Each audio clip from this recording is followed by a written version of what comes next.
Good evening. Good evening. Back on again before it goes. Well, you gotta have it on the top. Sure. Good evening, Mayor and City Councilors. I'm Nancy Krushar, and I'm been asked to do a little work on the Beckman Bridge project to keep it moving a little bit while there have been some staffing shortages in engineering, and then to give you guys an update. It's been a while since we started working on the project, and we have a presentation for you. Is this the right here? Okay. So tonight, this work session, we hope to give you an update on some of the very, very preliminary project development work we've been doing, trying to get a firmer handle on the scope, and it's very, it turns out to be a complicated project. And then we also thought we'd present some information on 6 items that you may want to discuss and provide direction on some of them. Some of them we're not expecting direction on all of these tonight, and we can come back, and as a matter of fact, if for some reason any of you wanted to get a tour of the site, I'd be happy to do that over the next couple of weeks. The next week I won't be in town, but after that. And the things we'll be talking about briefly are, well, not briefly, this is a 30-minute session, the construction detour alternatives. That's one of the important parts of this project. And then there's some consideration of, do we just go down to the first there's actually 2 culverts, a double culvert system at this site. One is an emergency overflow, and then there's the one that actually was put in when they built the road.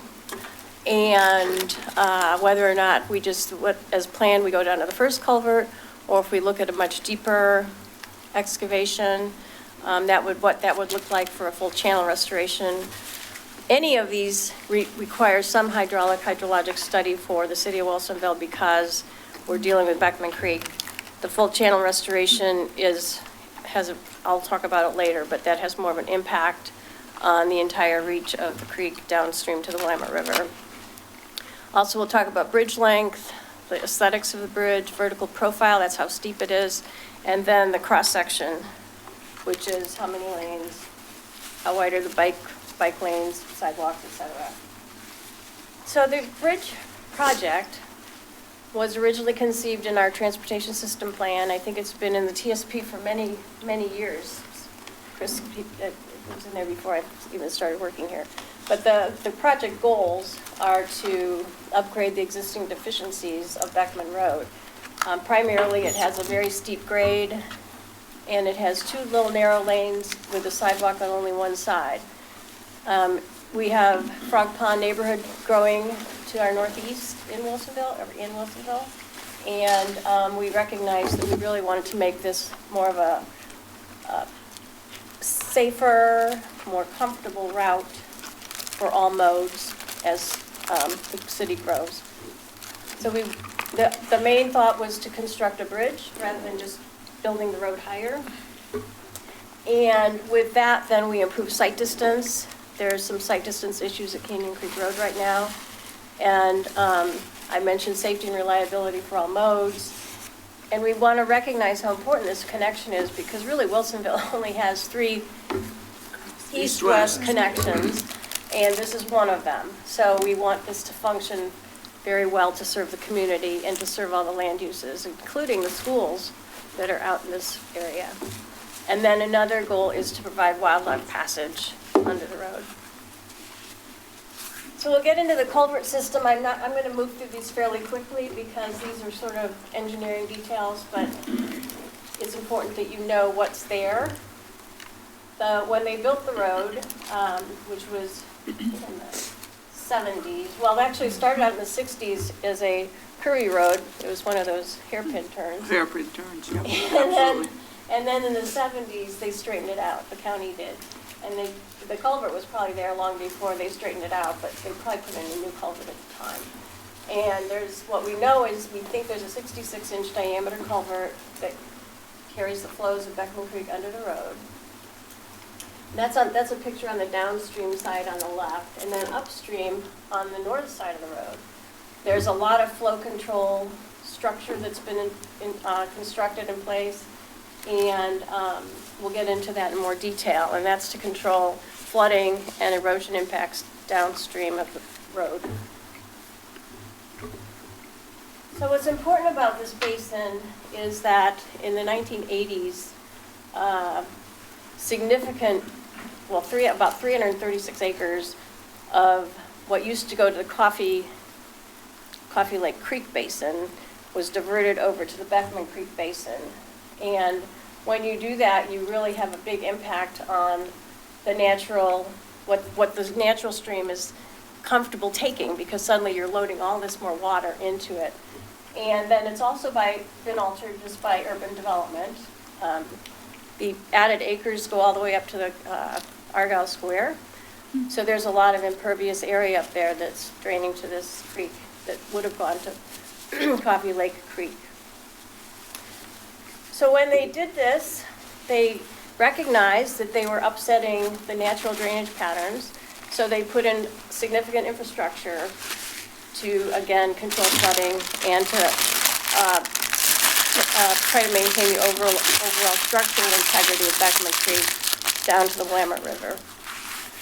So there's an overflow structure, which is that concrete thing that we looked at in the previous slide.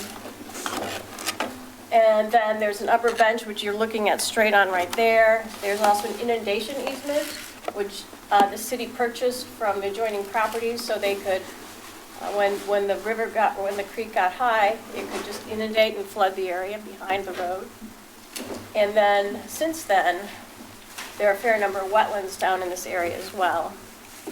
That kind of describes the general conditions there now.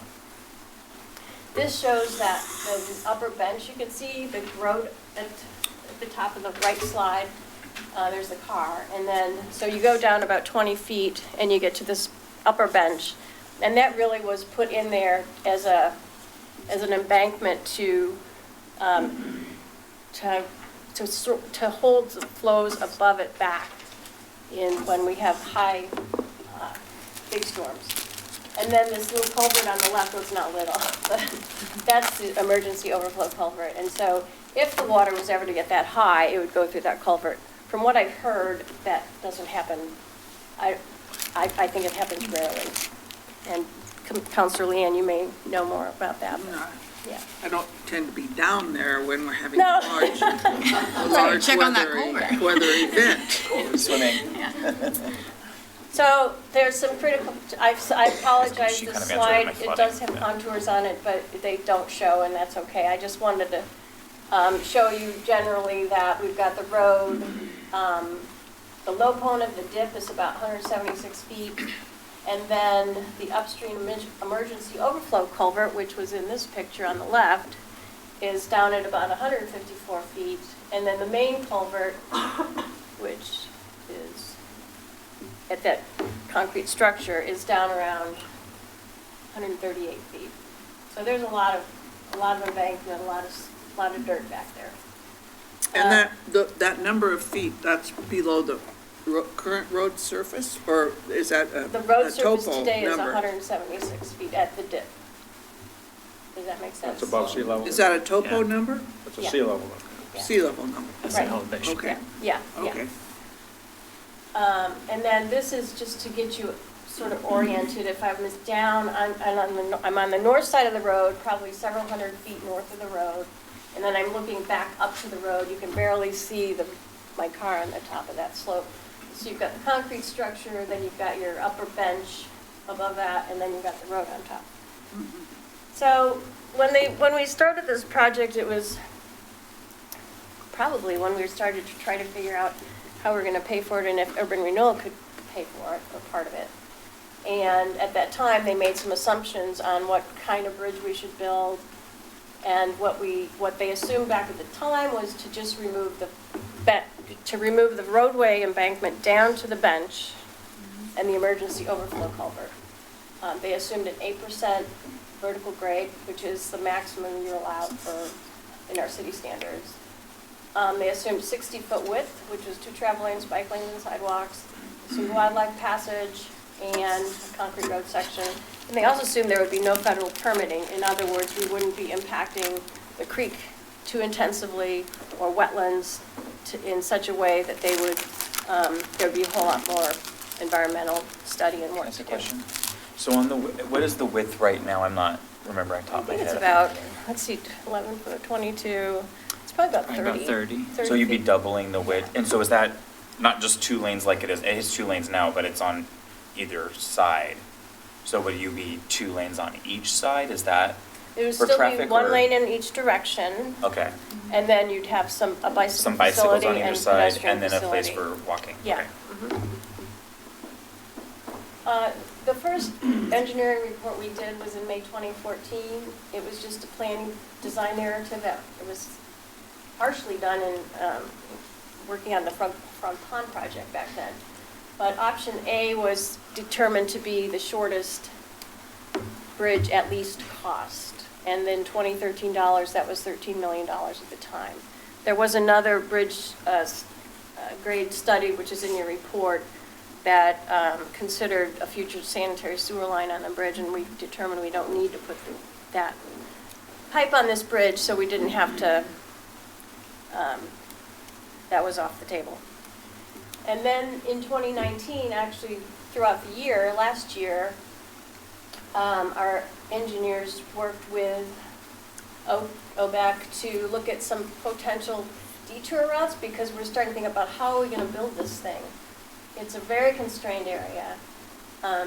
Unfortunately, there aren't a lot of really great options, but we still want to understand what is it going to take to get the doggone thing built. And so we looked at alternative one, we built a temporary road on the north side of the existing road. And we put up some retaining walls, temporary retaining walls to hold that up. The second alternative they looked at was a temporary road on the south side of the road. We rejected that quickly because it impacted too many properties. And including in the development just to the east of this area on the south side of Beckman. And then alternative 3 was a stage construction where we build a temporary road on the north side again, but it's not as wide. And so we switch traffic over, traffic's on that temporary road for a while, and they build most of the bridge. And then when they're done with that, they put the traffic on the bridge, and then they build the rest of the bridge as the traffic is funneled on a portion of the bridge. And for this project, we had, I think it was Mr. Niamsu went out there and he recognized there was a really beautiful oak tree that was going to be taken down with the old 300-foot long bridge. And so we asked them to go ahead and see what it would take to protect the bridge, or to protect the tree, and how much that would cost. And it meant we need to lengthen it 80 feet. So bottom line is, for these detour options, the full road closure is, well, let me say that all of them require some full road closure. You can't build the project without at least 6+ weeks at a time for all the alternatives. And then there could be some daily closures as they're doing little details. But the alternative one ended up with a 15-month construction duration, and the cost estimate was in 2019 dollars, but they inflated it to 2021, and that was 18.2 million. And as you noted with that temporary road, that had the largest footprint, largest impact area. Alternative 3 is longer time because you're moving traffic back and forth. That's 17 months of construction, $20 million. And that has a medium footprint only because the temporary road is not quite as wide, which has its own problem because if it's not as wide, it doesn't give the contractors much room to work with. And so there's some trade-offs there. It could end up being more, that's one of the reasons why it's more expensive. And then the full road closure is from a construction duration and cost, it's the quickest to build, even though it is 12 months. and it has the least price tag. The contractor can just get in there and get out. It's 12 months though, it's not short. And it's safest because we don't have the public down there conflicting with the contractor and all the heavy equipment. It's the smallest footprint because you don't have to build one of these temporary roads. And however, the detour, if you take Wilsonville Road, is 2.6 miles. If you take Ellickson, it's 4.3 miles. So this is an inconvenience to our traveling public. As we continue to work on the project, of course, we're going to continue to look for methods that expedite the construction duration, that minimize the footprint, and then the disruption to the public, and how to save money at the same time. Now, you know, that's not, there'll definitely be some in between on all of that. But sometimes when you start working with the contractors, they have ideas where I want to close it for, say, 2 months and get some of this work done, and then I can open it back again and do some work on the sides or whatever. But we haven't gotten that much into the design. There's a lot of unknowns at this point. But, okay, so then now we can kind of approach those issues that I think you want to have some discussion on.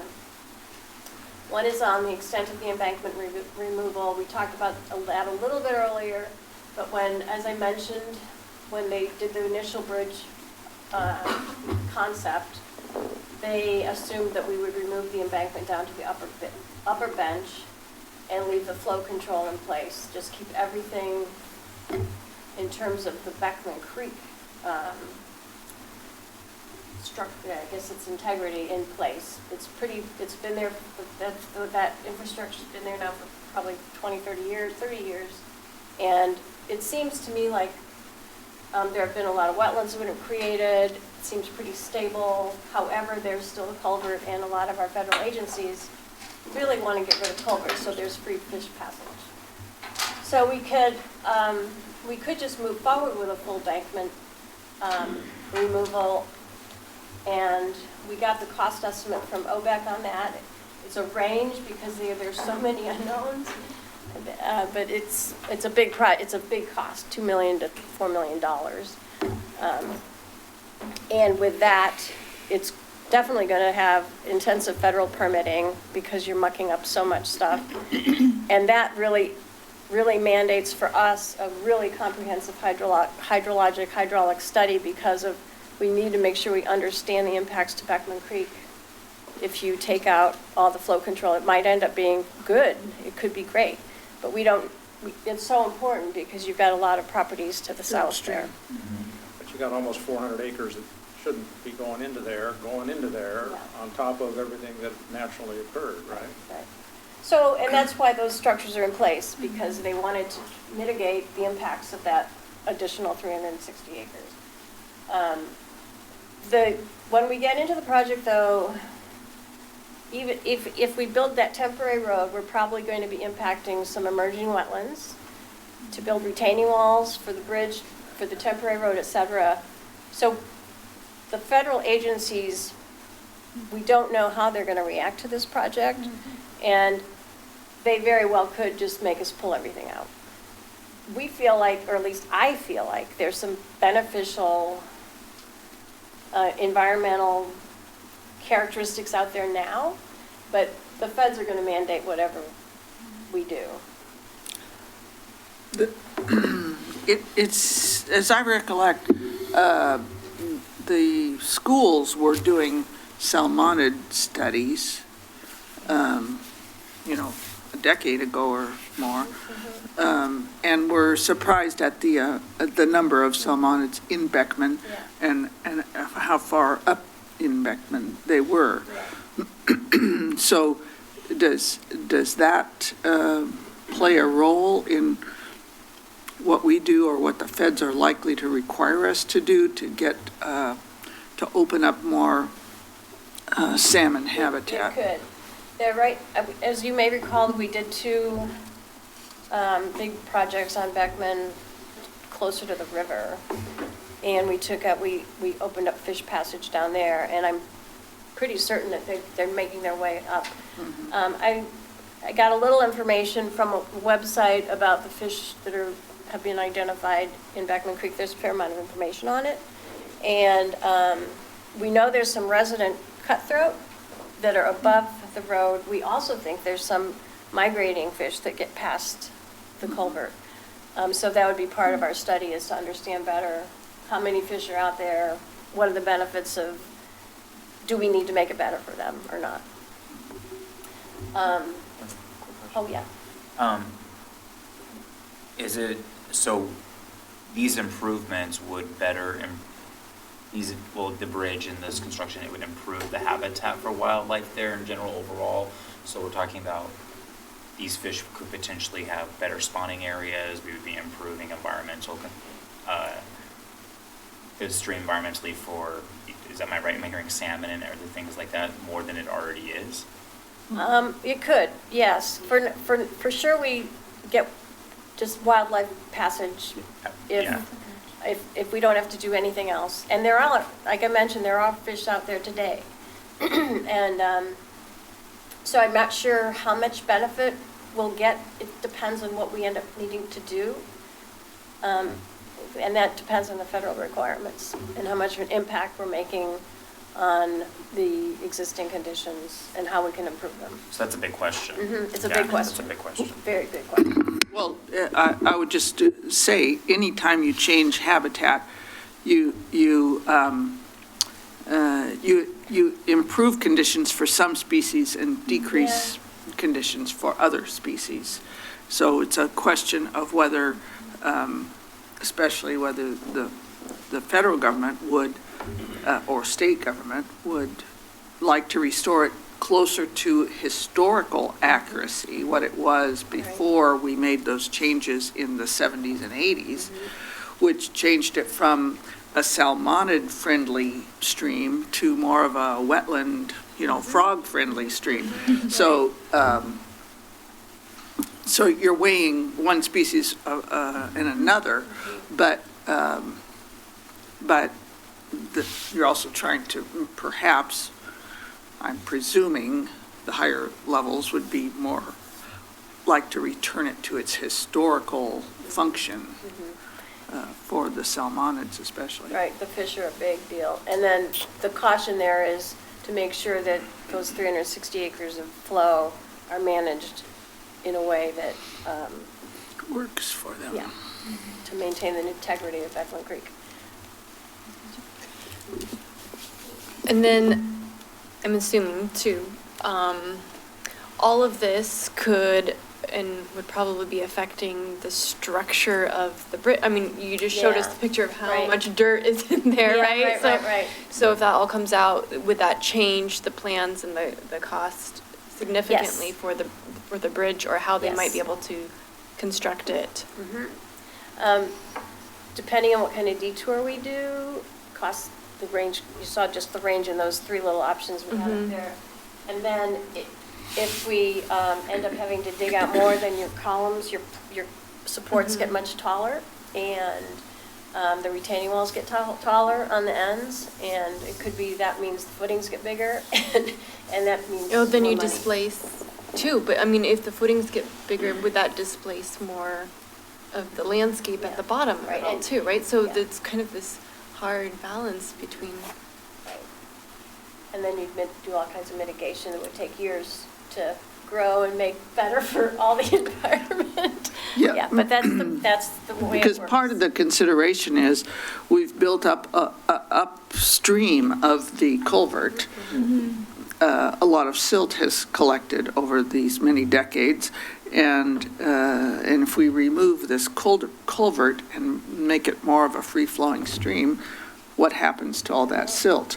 And we don't want to silt up the stream all the way down Beckman to the river, or silt up the Willamette, for that matter. So there's a lot of questions both about what we're doing, why we're doing them, and then how we're doing it, so that even trying to make it better, we don't inadvertently cause problems, Yeah. unintended Right, and consequences. we've been through some stormwater projects recently that, You know, you really gotta be careful with this water management, so I want to move on here. Yeah, so you're asking us preferences, I mean, at least in your report, about the length of the bridge and the style and the height, but it seems like the answer is, we don't know what we're going to be required to do, and we can't arbitrarily make those decisions without Yeah. knowing, can we? Yeah. I mean, and so how do we figure out what they will allow or not allow, and doesn't that need to happen sooner than later? Yeah, so one of the big things is we'd like to move forward with some sort of a hydrologic study. And I kind of see it as being the scope that has contingencies that, we'll turn that task on if we need it.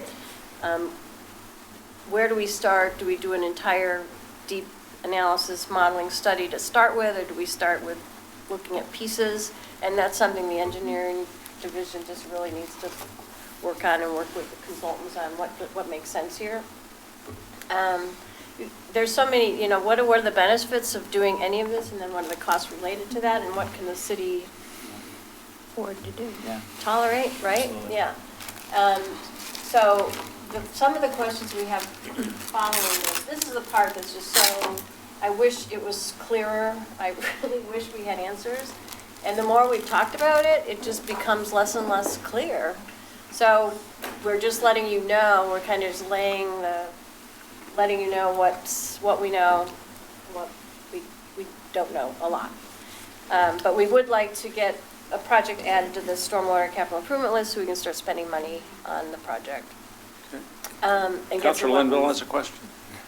Oh, yes.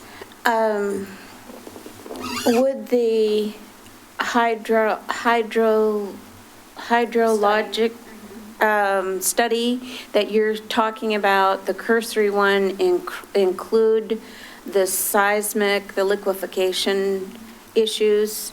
That would be done no matter what for the bridge structure itself. Okay, Yeah. all right, We definitely want to, that's something that's really important for, right. bridges last a long time, hundreds of years if you take care of them. So this is something you want to really Right. think carefully about. And seismic is one of the most important things. So if the culvert's been in there for 50 years, how rotten is it? And is there any realistic chance to not have to replace it? Well, that was my first one, was we need to evaluate the capacity and the condition of this culvert that's there. We've got a bunch of more drainage coming down from Frog Pond, which it seems to be okay, but we want to just review the basin in a general way to make sure that everything that's there is either sized correctly or needs to be upsized. We don't always have to take a culvert out to replace it. It can be lined if it's too small, but we've got all this structure there, so if it's too small, we've got a huge storage area. It's more the condition, but that's a really important thing, and that's something we've talked to Public Works about, was we want to know what's there and if we need to be making some improvements, if it stays in place. Okay, so let's move on. Other future issues. Oh, the other important thing is to do the wetlands delineation, because that gives the staff a good idea of what our impacts going to be, what we need to protect, avoid, and mitigate against. And then, so the other big question we have is, we added this 80 feet to protect the tree, and there you see a picture of the tree, and it's a beautiful tree. It's on our property. It's on city property? Yeah. We own the And house. it added about $2 million from the original project cost, adding the 80 feet. But it's still, that's a question we do have for you. And you don't need an answer tonight. These are things we'll come back for either further discussion or input is fine with us. The other thing we want to have a little more certainty about is how much of a budget do we want to put together for architectural detail on this bridge, or some art? There were some details in the Frog Pond master plan the concept plan that outlined some ideas for what this bridge could be as an enhancement to how the corridor looks.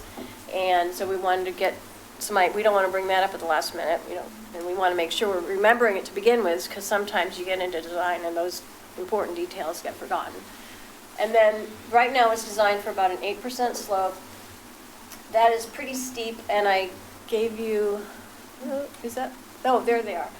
I gave you some examples of streets in Villebois that range from about 5% to way, like 12%. And I'm wondering if you were going to, if you would be wanting us to look at options to flatten the slope a little bit.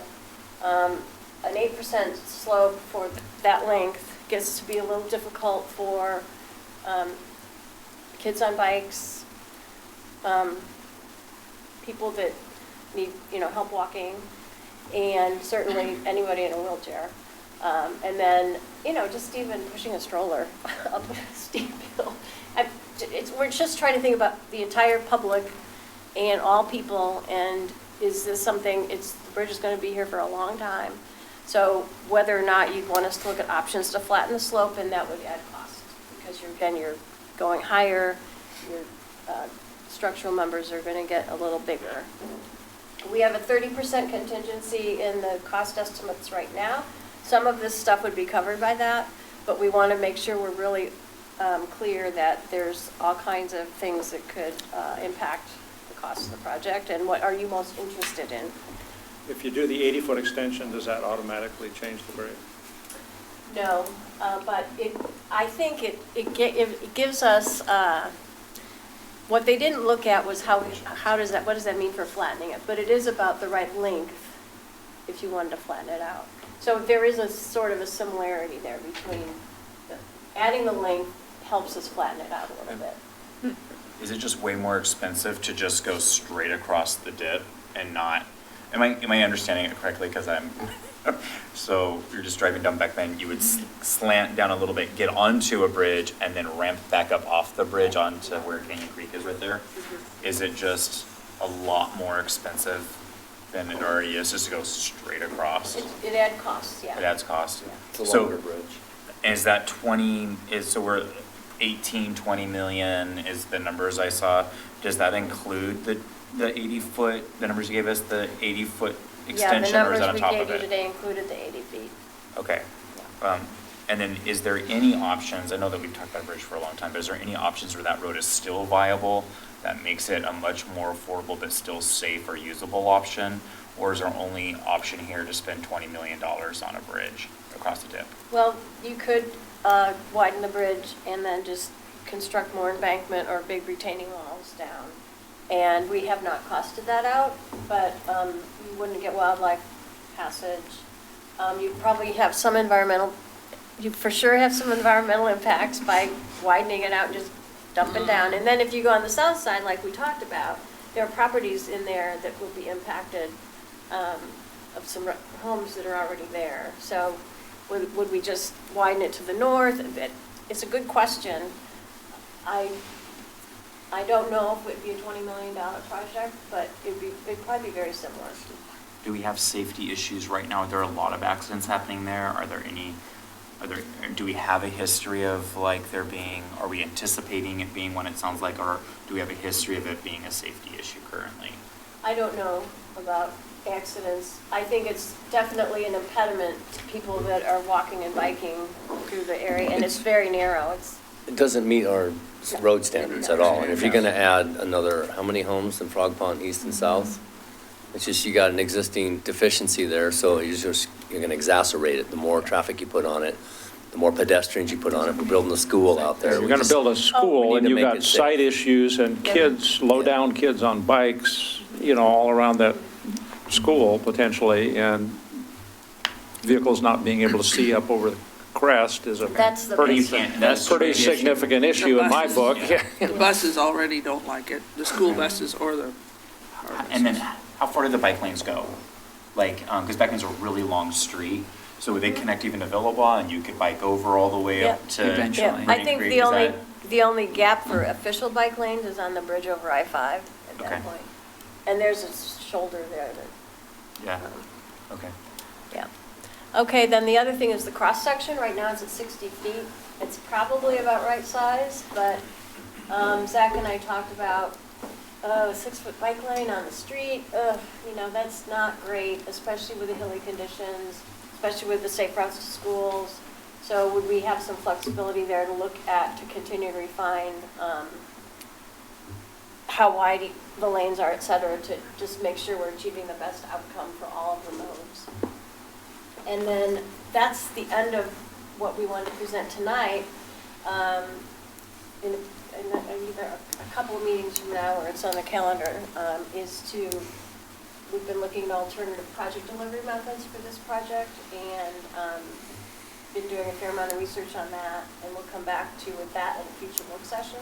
And then Zach's been working on additional funding sources, and that, again, he's going to come back at a future work session to present that. Other than that, it's very, very clear and all settled, right? Yeah. Lots of issues, Yeah. lots of issues. You have not talked about double decking. No, Michael Rich? Hey, that's not All right. So I think we have a better picture of the complexity. Hopefully, the next time around, we'll have a little more clarity on routes to decisions. Yeah. But The environmental permitting is very unknown. They can change their minds even.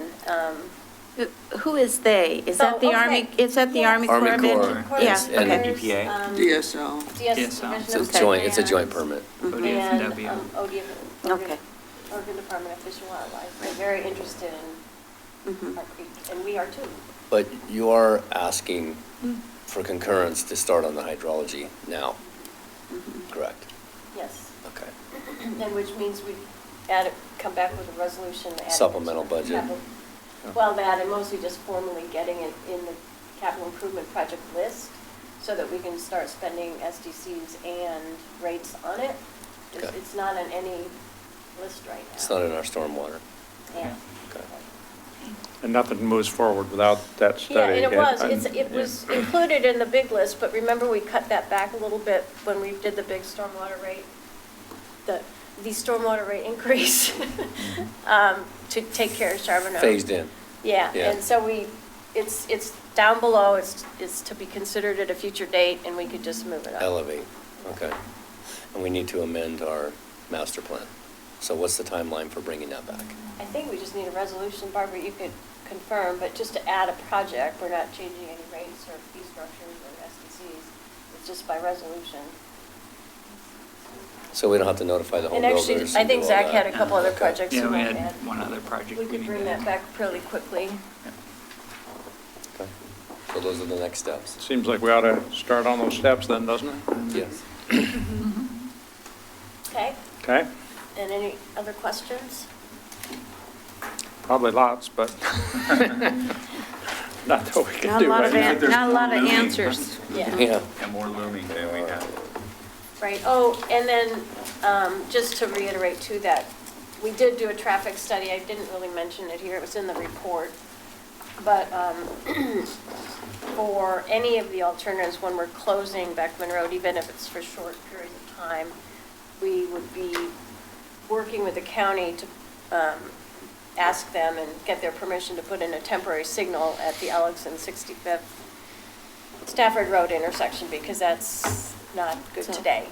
That's And we right. don't want to do anything to upset that apple cart more. Do you consider that intersection failed at this point? Because, Yes. yes. Yeah, and the county. It's not ours, thankfully, but yes, Yeah. it has failed. I agree, I've failed there too. Well, there was an accident out there Monday night. Monday Oh, night. really? It was all, the whole road was shut down, so I'm not sure how serious it was, but it was closed for a period of time, and they were rerouting cars all the way up around It's a terrible intersection. Homesteader and Oh, my Newland, gosh. Oh. and, you know.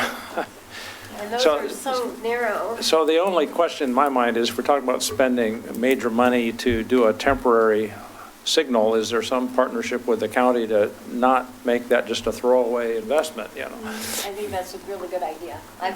We thought about the same thing, and we pursue that with them. You know, they ultimately want to put a roundabout out there, Yeah. which is a very, very expensive project, and it probably won't get done for many, many years. So whether or not they think this is a good idea to put in a signal out there for interim, we don't know. But I'm ready to send an email to them to start talking about it. We could just raise our fees to pay for some county roads. The other impact of closing Beckman is to the Canby Ferry, or what the approaches are to the Canby Ferry and how the county signals that, or Right. directs traffic. Right. Good point. Good thing to remember. All right. All right, thank you very much.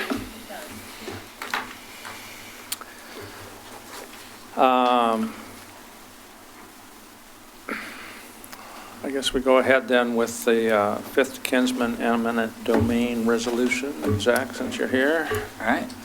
Thank you, Mayor Knapp and council. My name is Zach Weigel, Capital Projects Engineering Manager for the city. Let me pull up a map real quick. And so tonight, before you at the regular session, there will be a resolution amending the previous authorization to begin acquisition for the Fifth Kinsman project and use of eminent domain to acquire that property. The reason we're amending that resolution is we originally were at 60% design when that resolution was passed, and now we're at pretty much final design. So the numbers have changed slightly. We added one property, and we just want to make sure that those numbers get updated. Also, it's been quite a bit of time. The last resolution was passed in October of 2018, so it's been about 16 months since that was approved. And so really, we're updating numbers and just reaffirming that we can move forward with property acquisition for this project. So I'll happy to answer any questions.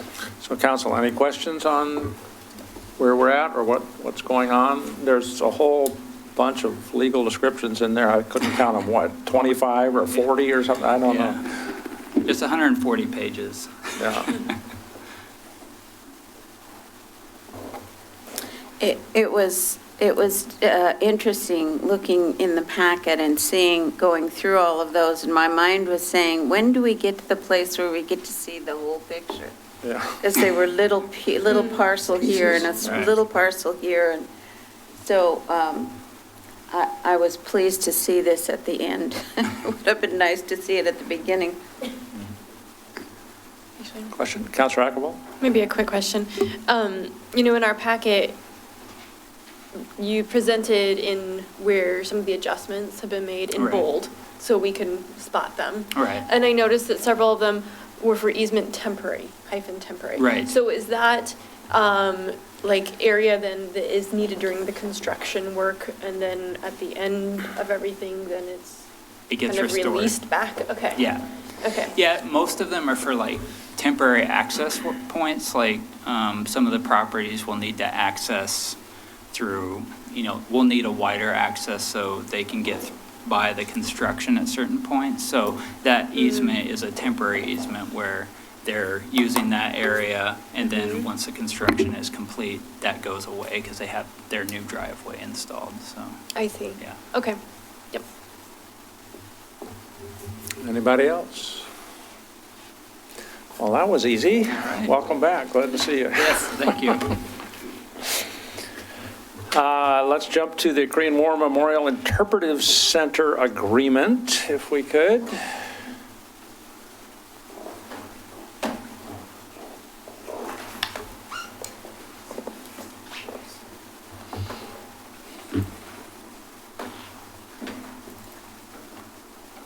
Mr. Stevenson, good evening. Good evening. Good evening, Mayor Knapp and members of council. Brian Stevenson, and Program Manager in the Parks and Recreation Department. Tonight, I just want to speak a little bit about Resolution 2785 that you'll be seeing later on. And that is an agreement between the city and the Korean War Memorial Foundation of Oregon.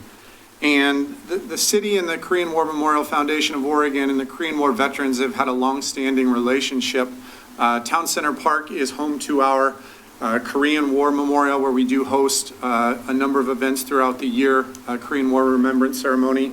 Veterans Day events with members of the various wars. A number of you have had the opportunity to speak, and I thank you for that participation in those events. So the foundation over the years, dating back to 1996, had an interest in creating a place here in Wilsonville. And that place started with the memorial wall, groundbreaking in 98, dedication in 2000. Since then, we had 2 additions. In 2006, we extended the memorial wall 15 feet. And then in 2017, we added a life-size statue of General MacArthur. All of those are outside. Then in 2015, the foundation decided that they wanted to go above and beyond what they'd previously done and add a education element to the memorial. And that brings us to where we're at today, discussing Korean War Memorial Interpretive Center. The image you see in front of you is the Parks and Recreation Admin Building. That space that's on the far side of that little half wall, there's about 350 square feet of usable space there. And we are proposing a interpretive center that would be designed in partnership with the city, but funded by the Korean War Memorial Foundation. Once that design is complete, the foundation would gift the memorial or the interpretive center to the city, at which point the city would maintain and operate the interpretive center. The agreement says for at least 15 years, and then open to have conversations after that for continuing. But really what's in front of you tonight is the agreement between the city and the Korean War Memorial Foundation for use of the space and them gifting us the memorial and the city maintaining and operating thereafter. So just for context, is a interpretive center on this proposed scale consistent with their long-term vision, or is this seen as an interim step to some more ambitious kind of an interpretive center, or what do we know? Fair question. So just a bit of history. If you go back 5 or so years, there was a dream by the foundation that they wanted a standalone facility that they were going to build somewhere in the park. I think as they started to look at the scope and the scale and what that really meant to create their own facility, this was what was agreed upon as a more realistic option. Mayor Knapp, to your question, I won't speak on behalf of the foundation, but my belief would be that, but this is what they feel that they can handle at this point. Should that change down the road, I think we'd be open for conversations, but I think the reality is this is what the foundation and the city would be willing to take on at this point. Councilor Ackerwell. I think this is a really interesting idea, and I've appreciated the interaction, I guess, that I've been able to have with some of the members of the group. Have a lot of respect for their service, of course. I did wonder how this agreement would work with staff and opening hours. I did see then later on in the pages that it would be really the same hours as the building is currently open, and if there was special events that would be worked out, you know, between the parties in advance, and you know, even outlining how school field trips would work, and so it seemed pretty detailed. But I wondered for the staffing part of it, and it's helpful to see this image, but would the sight lines be that, you know, staff would be able to observe the area, you know, just think about security and all of those sorts of things too as new space is constructed within the building? Sure. I think I'll attempt to touch on both of those elements on a couple different pieces. So as you look at this image, as we go through the design, and the foundation and city staff have these conversations, it's important for city staff to continue and have the sight lines out to the park, out towards the water feature. So we will work with them as far as their layout to maintain those sight lines out to the park, but also incorporating the sight lines into the building, so when the building is closed, there'll still be some educational value if you are outside. And then from the event perspective, personally, and I think you'll continue to see it, Parks and Rec staff is involved with the events that take place. So those particular event days, I don't think it would be a stretch to say that staff would be there, the interpretive center would be available. And then it's just those, if we grow to the point where there is a demand after hours, working with them from a building monitor perspective or what that looks like. But I think ultimately our goal is to have the spaces available as possible and work through them just with a good relationship to see how we make that happen. Sounds good. We were very pleased to get those murals installed up there, and I think public has appreciated those. Would those remain? Is there any conflict with those continuing to occupy those walls, or? So the murals Mayor Knapp is speaking of are on the upper left and right in this image. There have been preliminary discussions as to could we rehome the two on this side of the building. We are not 100% sure if that needs to happen, but that would be flushed out as part of the design process. You can slightly see the one on the left side actually has the Korean War Memorial as part of it, as well as images of Town Center Park. But the only concern there would be having a piece like that constrict the design that would come with the contract that the foundation. So I think we would do everything we can to keep those within the building, whether they find a home in a conference room or a spot that is displayed to the public. But I guess my best answer at this point is that's still up for discussion. Okay. Councilor West? I haven't been in this room yet, or I haven't seen it in person. Are those murals painted onto the wall, or are they painted on canvas and like hanging up there? From here, it looks like it's painted onto the wall. The latter, they're on a canvas and hung on the wall. It would be easy to rehome them if necessary. Okay. Councilor Linville? This is just a follow-up maybe to Councilor Ackervall's question.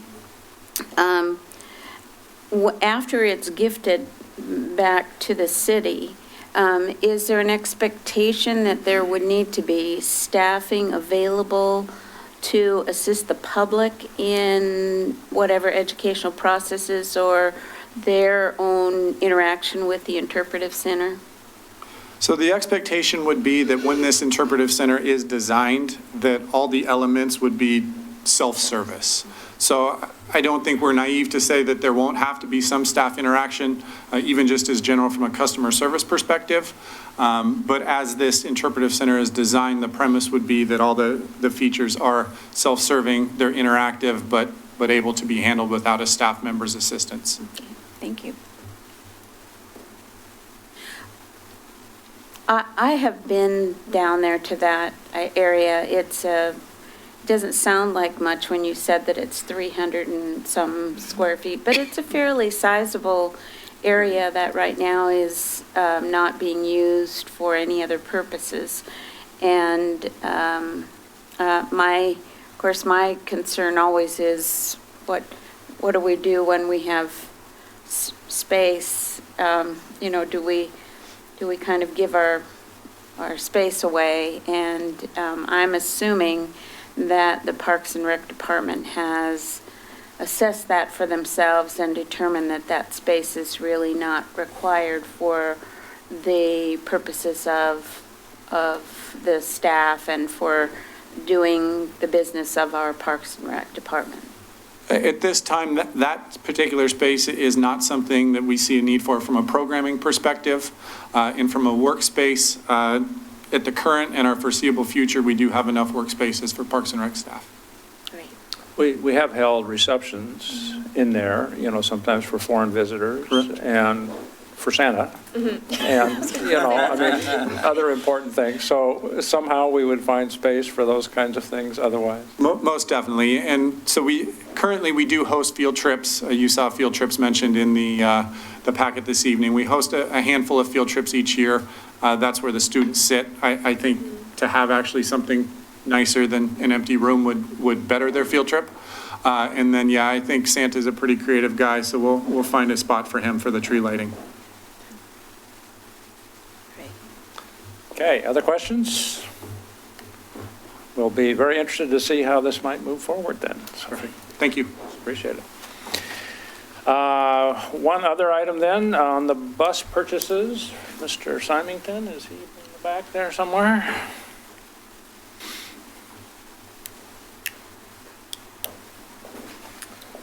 Good evening. Evening, Mayor Knapp and Council. I'm Scott Simonton, the Fleet Services Manager. The item I have tonight is on consent. It's the purchase, grant-funded purchase of two 21-passenger shuttle buses. We call them cutaways, but the smaller size buses. 80% grant-funded by the state with a 20% match. Total cost is $236,600, but the city's match cost is $47,320. So, Per each? no, that's for the Total, That's for the pair, total for okay. Yeah. Do these replace diesel units that are currently in service, or where are we at on our? Yeah, we're Renewables. actually running out of diesel buses in that size category. This'll bring us to 9 CNG buses total.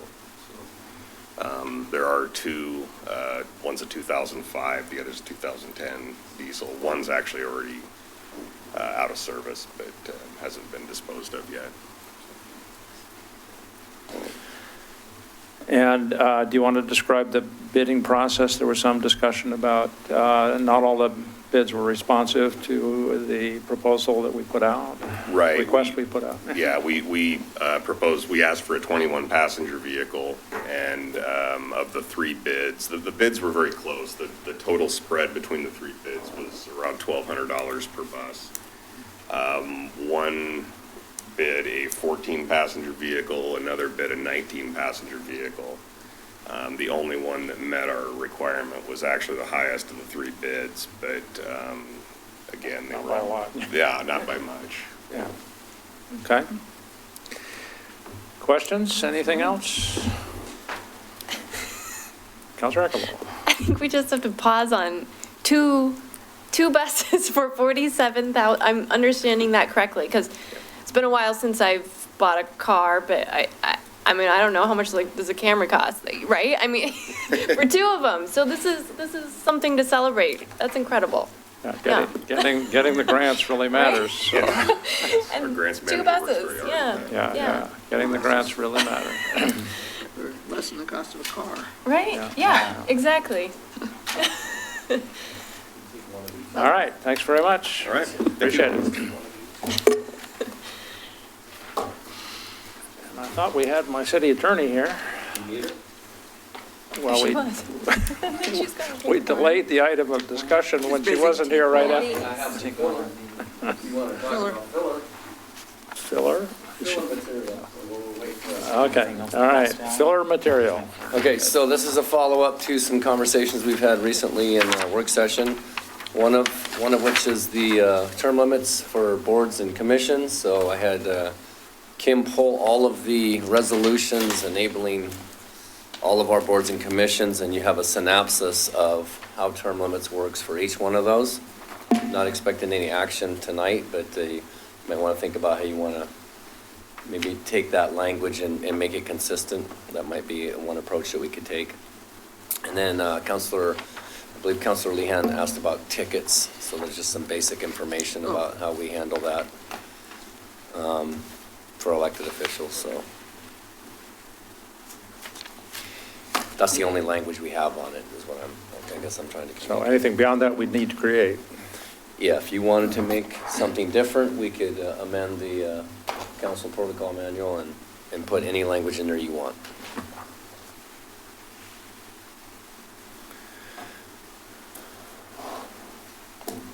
And I don't know where Barbara went.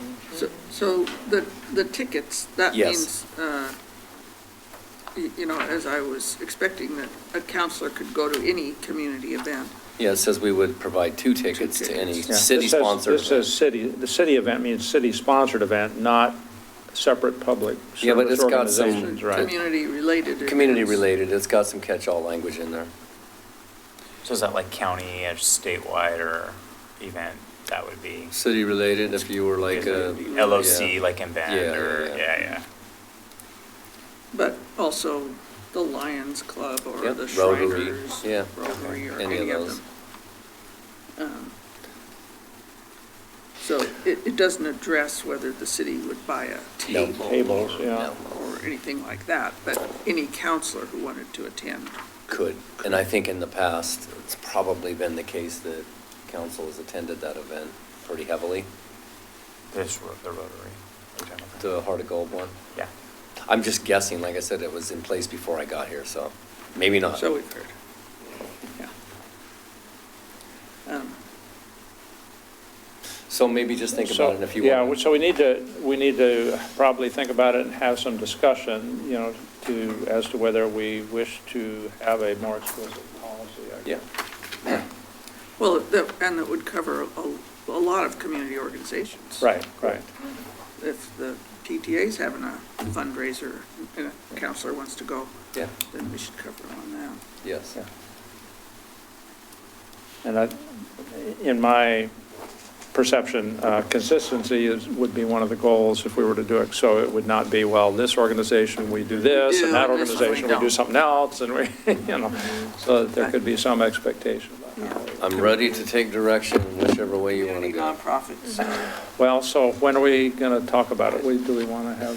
When would you, I can put it on the calendar. I don't know that there's any more information I could provide you. I guess I could look and see what other cities do and bring back some policy. Some kind of a Language. enumeration of the different service organizations might help us just think about it. A list of Wilsonville's. Yeah, Well, one- nonprofit. might- Or just a definition of nonprofit community organizations, or that are, Yeah.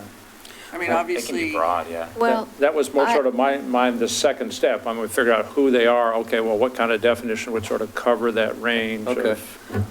of groups? And then, you know, the idea of, I mean, I guess we'd have to have the discussion about what kind of policy we thought would be appropriate. Councilor Linville? well, it appears in both of the two paragraphs that it talks about community-related events. City-related and community-related events. Doesn't speak to not-for-profit or for-profit or any of those, because I guess that's where the definition would come in about what is a community-related event. Like if Children's Cancer Association was doing an event at World of Speed, would that be included? It's not really city, it's community at whole, but, or Dornbecker It thing. would or- by this language. It would by this language, Yes. okay. And I guess the other issue is, I think consistency is an important factor. But in the same sense, I think, do we want to get so tight with it that we couldn't even begin to think about the possibilities, and then we'd not be able to support something that was clearly city-related, but maybe didn't meet the letter of some of the other parts of the definition, so. Good questions. Right now, the language is pretty general, so if you want to be Right. more specific, just let me know. Again, keep the net big and broad, it probably opens up to, Yeah, I'm trying to think. I mean, I can't think The of, the only thing would be if there was some organization that I would have pains about, Yeah. would be some organization that was clearly discriminatory. right. If it was the Wilsonville Ku Klux Klan. I don't know if they exist. Yeah. I don't think we have. We have a group such as that? Hopefully I not. don't think we have that, so. Yes. So that's not an issue. That is a good point. But if there were such a group or similarly, you know, discriminatory about some segment of our community, then that would be, Well, you get into some But if it's- sensitive territory, because you've got some of these service organizations that have 100, 200-year history that have some skeletons in the closet, so to yeah, speak, but about. they're not, but it's not part of their current mission. Yeah. So if it's the Charbonneau Arts Festival Yeah. or, you know, and all comers are welcome, it's like, it's more like, as long as everyone is welcome, then that's what I call a community Right. organization. All members of the community would be welcome to attend. So why don't we start with compilation of. Yeah, community- let's do that, and then we can maybe think about it. You know, the only, But they're Many of always going these- to be changing, is why you Right. can't say it's these and Well, at only least Right. these. No, this is no. a baseline, though. No. Yeah, yeah.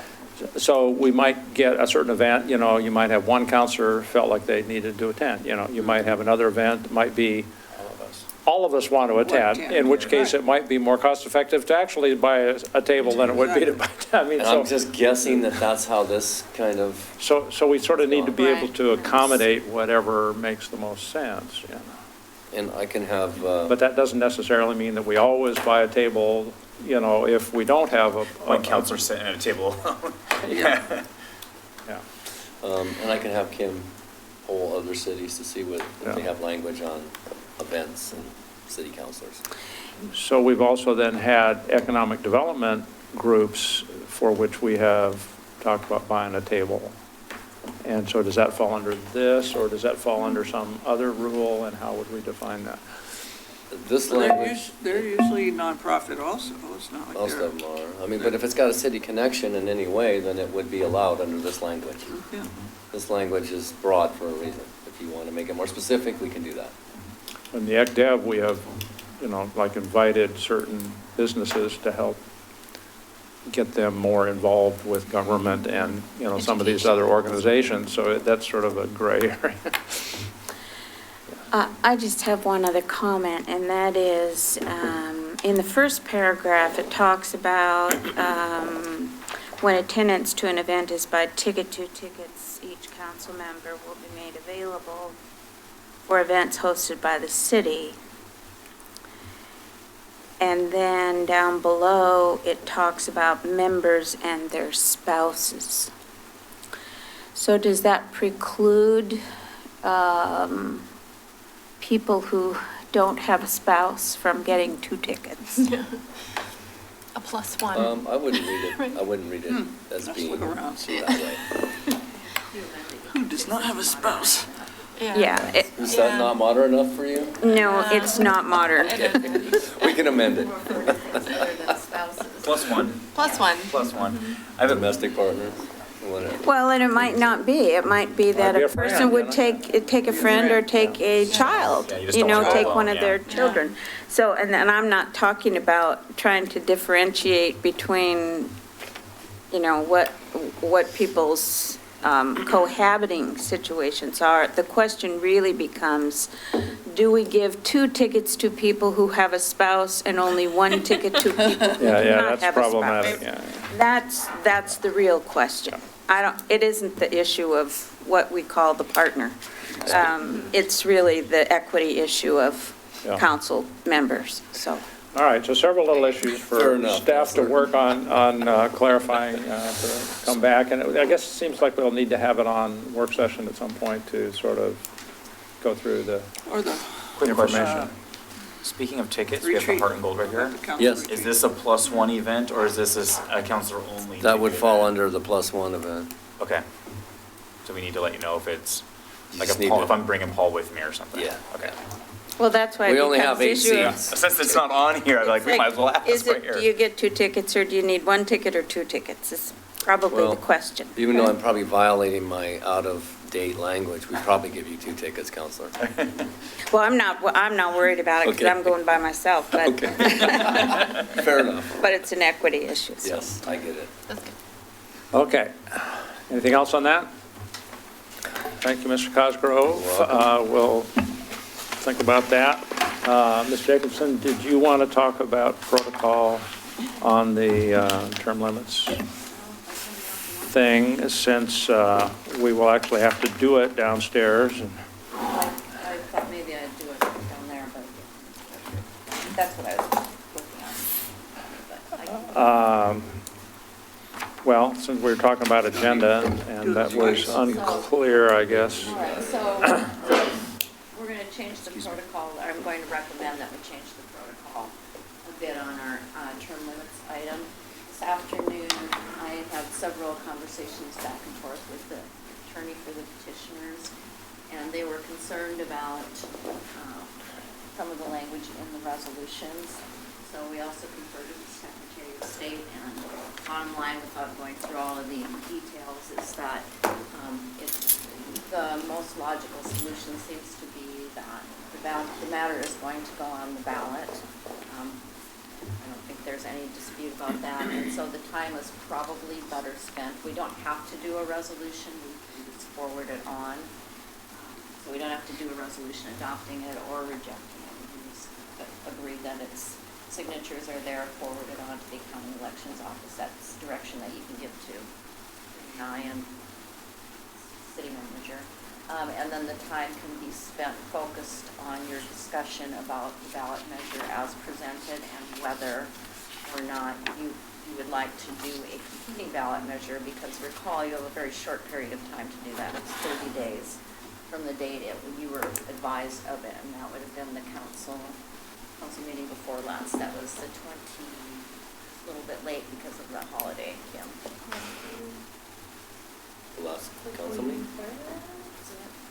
Yes. Yeah. Was that the 27th or something? 23rd, January 23rd.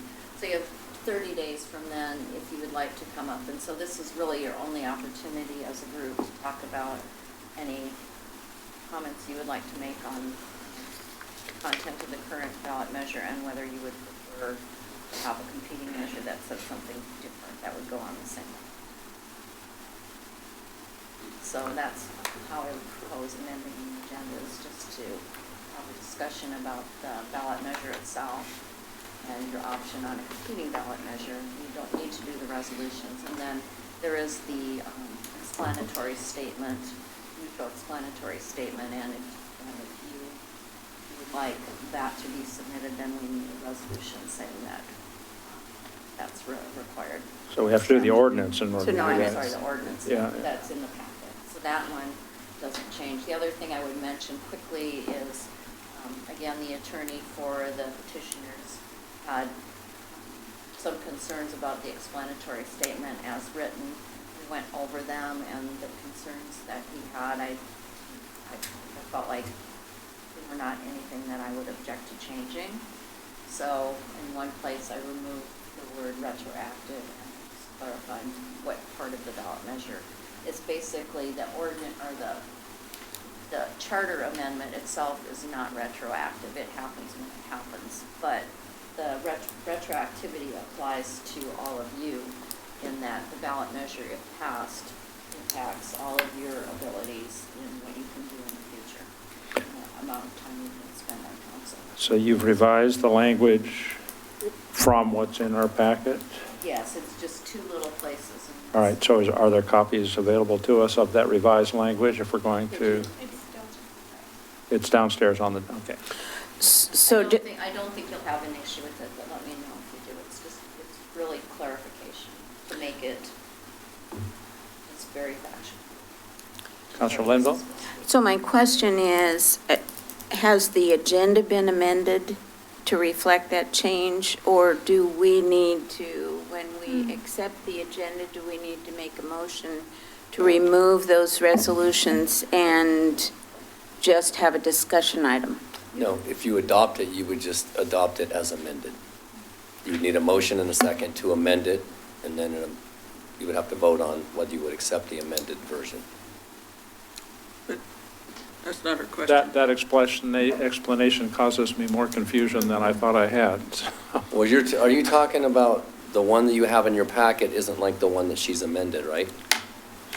I don't know, that's what I was asking, whether there is an amended agenda, or if there is an amendment to the agenda that is already written that or do we have to explicitly amend the agenda to remove those resolutions? No. On the opening deal, when we say. No, because those are just there as options if you want them, so. To approve the agenda. Right. They're options, but I mean, if you like, I can say what I just said now during that period of time that we're revising it slightly. There's two optional resolutions, but I'm recommending that we dispense with them too. All right, so since Resolution 2791 is on the agenda, and we're in fact not going to entertain 2791, is what you're saying, Yeah, right? but we couldn't guess that in advance, so I don't think you need to amend the agenda for that. You don't- If you want to, you can, I don't think you have to.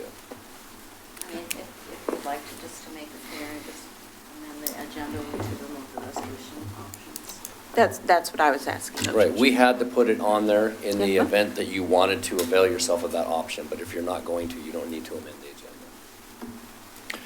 So under this protocol, if we remove Resolution 2791, we can still have a discussion.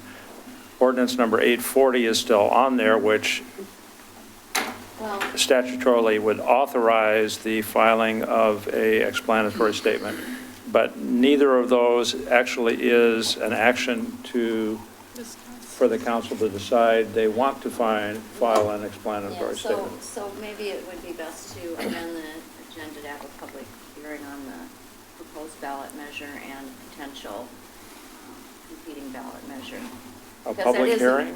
Well, I mean, or No, it's not a No, public hearing. public hearing, it's just a motion. It's and a just second. because the It's under staff new report- business. Yeah, the staff report does talk about that option to do Right. the competing ballot measure, but I couldn't write one because I didn't know what that would be. So maybe that's the best course of action, is just to clarify the agenda to say what we could discuss, to delete the two resolutions and discuss the possibility of a resolution to do a competing ballot measure. Okay. And an explanatory statement or not? Well, That's already in the That's already on ordinance. agenda. Where? That's A, it's on the that's top of the next page. Yeah, that's the sole purpose of the ordinance. Well, that authorizes, that creates a mechanism for filing an agenda on any future Well, it is. initiative, but that does not actually say we're deciding to create a mechanism and we're going to do it, Okay, well, let's. right? So let's add that then. You put that as the second resolution. That's what I was in the last.